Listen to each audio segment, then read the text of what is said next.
Fabiana Cirino era una niña de apenas 8 años de edad que un día en trayecto de su escuela a la casa viviría la peor tragedia imaginable cuando notó que un hombre con ojos enceguecidos en ira la estaba persiguiendo con un arma blanca en la mano que blandía de forma amenazante. La pequeña, por supuesto, presa del miedo, inmediatamente comenzó a correr presintiendo que este hombre venía por ella, aunque no lograba procesar la razón por la cual este sujeto quería lastimarla. Pese a que hizo su mayor esfuerzo en ese momento, corriendo y gritando por pedir auxilio, desafortunadamente sus gritos pidiendo ayuda fueron apagados rápidamente por su agresor, que, como si fuese una película de terror de las más brutales, hizo y deshizo con la niña una barbaridad de cosas. Aún así, la pequeña se aferró a sobrevivir con una capacidad impresionante, pero esto solo sería el inicio de una pesadilla que conmocionó a toda Argentina.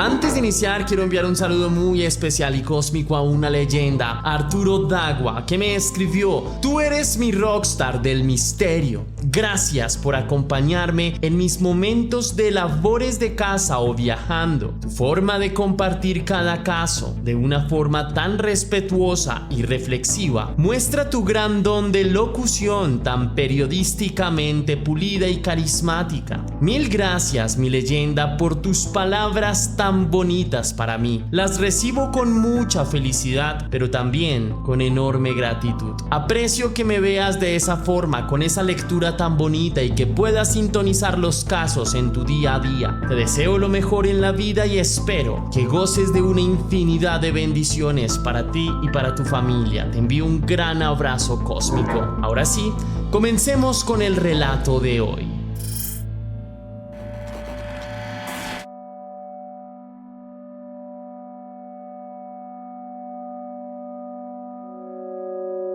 Fabiana Cirino era una niña como cualquier otra. Tenía 8 años y vivía con sus padres y sus hermanos en el barrio Paraíso de la localidad 25 de Mayo en la provincia de Misiones, en la República Argentina. Creció en el seno de una familia muy humilde, trabajadora, de clase obrera. Sus padres tenían que estar prácticamente todo el día fuera de la casa para conseguir el dinero necesario para solventar la vida de sus 5 hijos, razón por la cual ellos debían pasar la mayor parte de la jornada en la escuela. En esa misma región también vivían varios familiares de Fabiana. Allí tenía primos y tenía también a sus tíos, por lo que entre todos los familiares se intentaban dar la mano para hacer frente a las dificultades económicas que debían enfrentar. También era común que ella y sus hermanos pasaran tiempo en la casa de sus tíos o demás familiares cuando sus padres no estaban presentes en casa por motivos de trabajo, como mencioné anteriormente. Fabiana era la cuarta de los 5 hijos. Su risa iluminaba su hogar y sus ojos, siempre llenos de curiosidad, reflejaban la inocencia de su corta edad. A su edad, los días en su casa transcurrían entre las tareas escolares, los juegos en los prados cercanos y la compañía y el amor de su familia,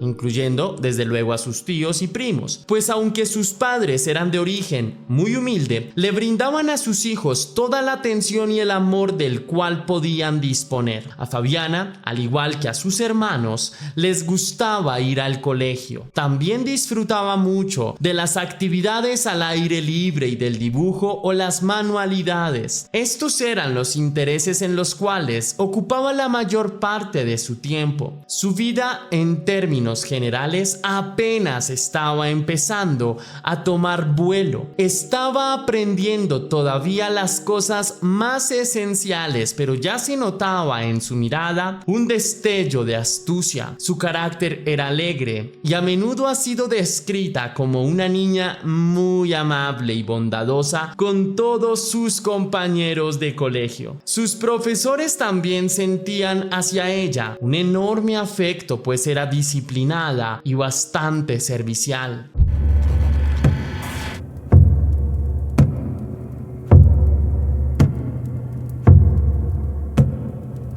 El viernes 15 de noviembre de 2024 empezó como un día cualquiera en la localidad misionera del 25 de mayo. Fabiana se levantó temprano y se alistó para ir a la escuela. Aquel día estaba de un ánimo estupendo, absolutamente jovial, debido a que tenía que entregar un trabajo en el que había puesto mucho empeño. Tras desayunar y estar impoluta y lista para su jornada académica, salió de la casa acompañada por su hermana mayor, quien usualmente la llevaba a la escuela, ubicada a aproximadamente 700 metros de la casa. Una vez estuvieron en el centro educativo, las dos jovencitas se despidieron y Fabiana entró a sus clases regulares. La jornada académica se desarrolló con total normalidad. Fabiana tuvo un día lleno de risas y aprendizajes como era común. Una vez terminaron sus clases, la jovencita salió de la escuela y, acompañada de varios niños y de una de sus primas, recorrió el camino angosto y desolado que la llevaba hasta su casa. Aproximadamente a 3 cuadras de su casa, se despidió de su prima y siguió sola el restar del camino. Lo normal era que Fabiana llegara entre las 5:45 y las 6 de la tarde. Ese mismo día, los padres de la menor volvían de trabajar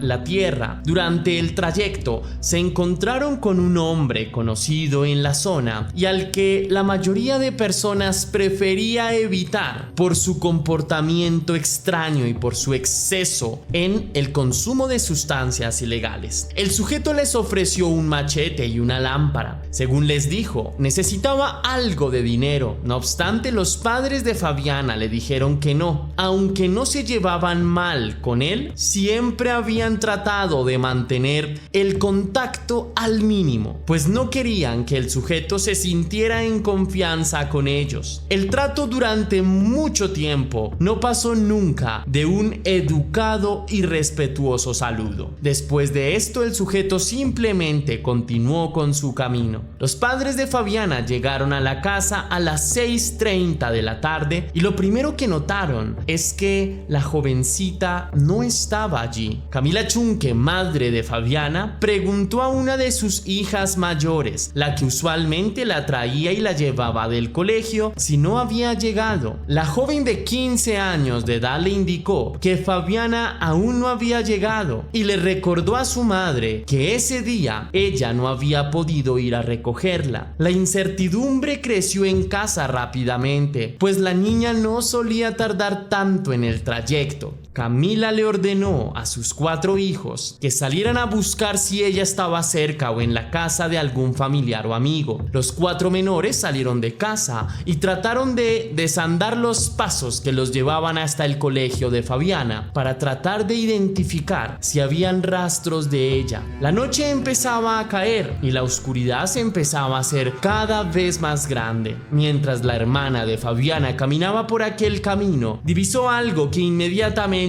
llamó su atención. Corrió rápido hasta el lugar y en medio de la nada vio el cuerpo de su hermana tirado en el suelo. Vio que la niña tenía signos de haber sido agredida. Sin mediar palabra, la joven empezó a correr lo más rápido que pudo y en cuestión de segundos llegó hasta la casa. Su rostro estaba lívido por el hallazgo que hizo. Como pudo, tomó aliento y le dijo a sus padres: «Papi, corre, la Fabiana está muerta». Inmediatamente el padre de la menor salió corriendo hacia el lugar que su hija le indicaba. Al terminar su jornada laboral, que implicaba un enorme desgaste físico, el hombre solía quedar exhausto, pero ese día no era una excepción. Sin embargo, la magnitud de aquella noticia hizo que sus músculos reaccionaran solos. El trayecto lleno de polvo y maleza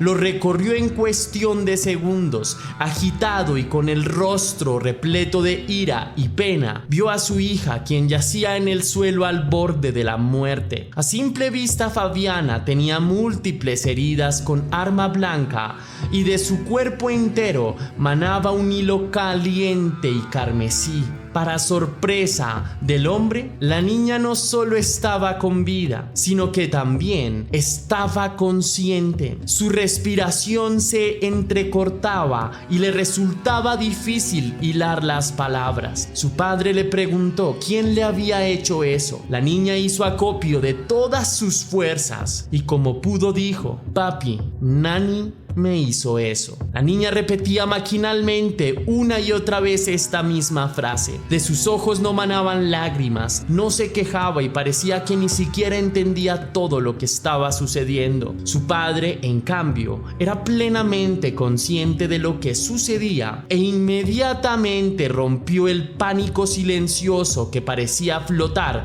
en aquella turbia noche. La voz del hombre empezó a clamar ayuda a gritos. Alertados por los gritos, varios vecinos aparecieron de inmediato, entre ellos el mismo sujeto que horas antes les había ofrecido el machete y la linterna. Su apodo era Nanico. El hombre llegó corriendo, no llevaba camisa y vestía una pantaloneta de jean. El sujeto le preguntó al padre de Fabiana qué le había pasado a la niña y este, con unos ojos cargados de furia, le dijo que no tocara a su hija. Mientras la niña descansaba en los brazos de su padre, repitió la frase: "El Nani me hizo esto". La niña se refería a aquel hombre, alias Nanico. Al escuchar la acusación por parte de la menor, el rostro del sujeto se transformó en una mueca que denotaba ira. Nanico, quien desde antes ya se notaba nervioso y cuya respiración no podía calmar, amenazó a todas las personas allí presentes. Les dijo que si seguían ensuciando su nombre, los iba a denunciar legalmente por calumnias. El hombre se libró de los vecinos y familiares que empezaban a acudir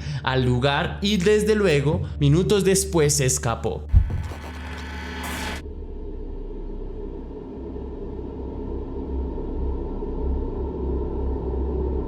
Después de pocos minutos, una ambulancia llegó al lugar y la niña fue trasladada al Hospital 25 de Mayo. Durante el trayecto volvió a afirmar que Nanico le había hecho eso. La jovencita incluso logró detallar lo que había sucedido. Tras salir del colegio, emprendió el camino a casa, acompañada de varios de sus compañeros y de una de sus primas. Tras separarse de su prima, la niña continuó con su recorrido, pero de pronto advirtió que aquel sujeto la estaba siguiendo. Fabiana dijo que el sujeto llevaba un cuchillo y al verlo ella empezó a correr. Sin embargo, el hombre la alcanzó fácilmente. Fabiana dijo que gritó con todas sus fuerzas, pero sus gritos quedaron rápidamente ahogados por las manos del sujeto. Nadie escuchó sus pedidos de clemencia. Nanico la llevó aparte del camino y la introdujo en unos matorrales. Allí la abusó íntimamente y luego la atacó con el cuchillo que llevaba y le produjo 13 heridas con el arma blanca, una de ellas en el cuello. Tras completar su ataque, el individuo abandonó a la niña, pues pensó que ya había muerto. Fabiana, por su parte, con las pocas fuerzas que le quedaban, se arrastró hasta el camino, pues pensó que tarde o temprano sus familiares la encontrarían y le brindarían ayuda. Al llegar al hospital, la niña recibió primeros auxilios, pero se determinó que luego tendría que ser trasladada al Hospital Samig de Overa, ubicado a más de una hora del Hospital 25 de Mayo. Pese a la gravedad de sus heridas, la pequeña aguantó los 2 trayectos. En el último de estos, y con una profunda tristeza en su voz y en su mirada, le decía a su padre que se iba a morir. En medio de su inocencia, también le decía a su padre que aquel sujeto la había dejado toda sucia, mientras que él estaba totalmente limpio. El padre de la menor trataba de mantener tranquila a su hija. En el fondo de su corazón, esperaba que todo saliera de la mejor manera posible. posible. Al llegar al hospital, Fabiana fue atendida por los médicos. Constantemente la niña se quejaba de que le dolía el corazón. El personal de salud hizo todo lo que estuvo a su alcance para mantener con vida a la pequeña, pero sus heridas eran fatales. Poco tiempo después de haber sido ingresada a emergencias, Fabiana falleció. La noticia dejó en shock a sus padres. No podían creer que una tragedia de ese tipo cayera sobre su hija. Ella siempre había sido una niña amable y no se metía con absolutamente nadie. No se podían explicar por qué aquel sujeto había decidido actuar con tanta violencia contra Fabiana. Tampoco entendían muy bien cómo había logrado aguantar tanto tiempo con vida, pues sus heridas eran demasiado graves. Pese a ello, la pequeña logró denunciar con su propia voz a su infame agresor, elemento que sería clave para las autoridades, quienes fueron informados del relato de la niña. Además de la información brindada por Fabiana, la extraña actitud del sospechoso no pasó desapercibida a los residentes de la zona. Varios vecinos afirmaron haberlo visto merodear cerca de la escuela en la que Fabiana estudiaba. En principio, aquella actitud no resultó sospechosa, pues las personas creían que el hombre tenía algún tipo de trabajo en las zonas aledañas. Sin embargo, después de los eventos ocurridos, su actitud reveló los inquietantes planes que tenía en mente. A pesar de que Nanico era conocido por gran parte de la comunidad, no lo consideraban un sujeto particularmente violento o peligroso, mas sí extraño. Las personas lo consideraban como un tipo que no hablaba con nadie, que vivía solo y que tenía una serie de consumos excesivos en respecto a las sustancias ilegales. A pesar de ello, según los primeros testimonios, nunca había protagonizado ningún tipo de altercado en la región.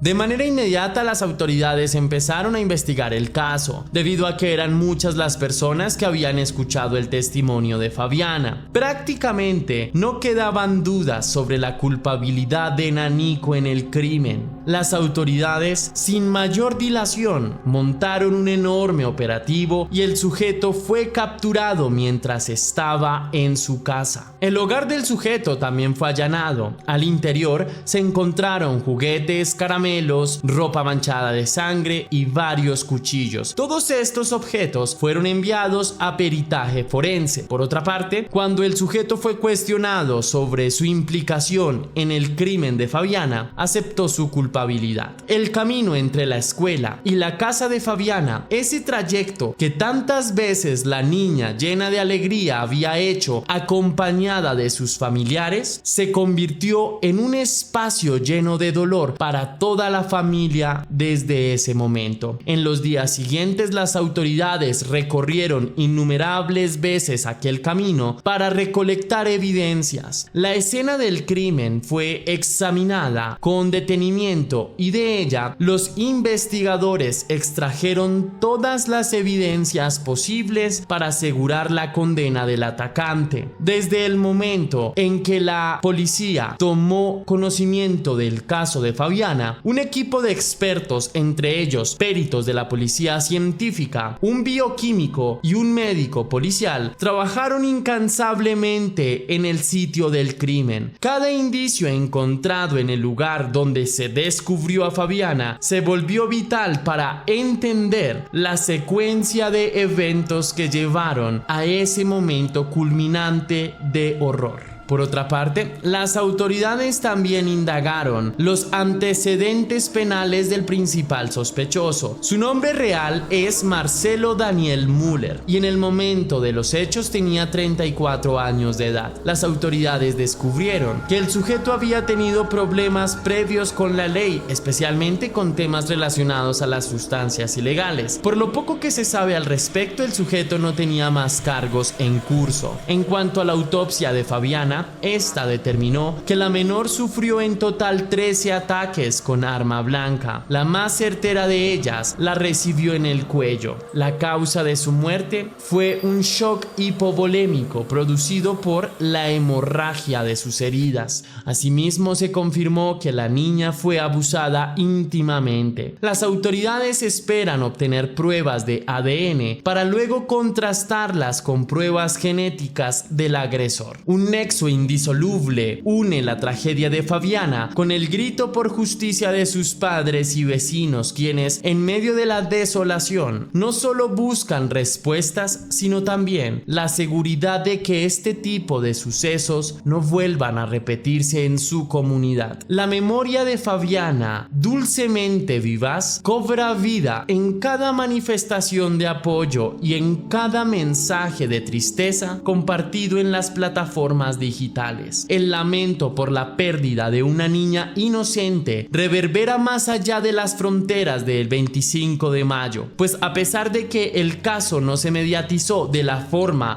en que lo han hecho muchos ataques contra menores, la familia ha recibido mucho apoyo a través de las redes sociales. A medida que la comunidad avanza en su duelo, el legado de Fabiana se convierte en un símbolo verdadero de la lucha contra la impunidad y la necesidad de protección para sus menores de edad. Aunque todavía no hay fecha para el juicio, se espera que el criminal pague con creces por los crímenes cometidos. Si te gustó la investigación de este caso, mi querida leyenda, déjame saber con tu misterioso like. Si quieres y si puedes hacer una pequeña donación para la producción de Test Misterios, estaré enormemente agradecido. Lo puedes hacer de dos formas distintas. La primera, con el botón de super gracias que se ubica allá abajo, justo al lado del botón compartir, o también vía PayPal, ya que tienes el link en la descripción y en el comentario fijado. Si lo haces de cualquiera de estas dos maneras, recibirás un agradecimiento personalizado y un saludo de mi parte para un próximo video. Recuerda seguirme en mi página de Instagram, Test Misterios, si te interesa mi vida personal, o si quieres ver contenido de True Crime. Te espero en Soy Test Misterios en Instagram y también en el TikTok. Ahora sí, sin más que añadir por hoy, mi querida leyenda, recuerda que las dudas te acompañan, somos misterio y que tú y yo nos vemos en un próximo caso.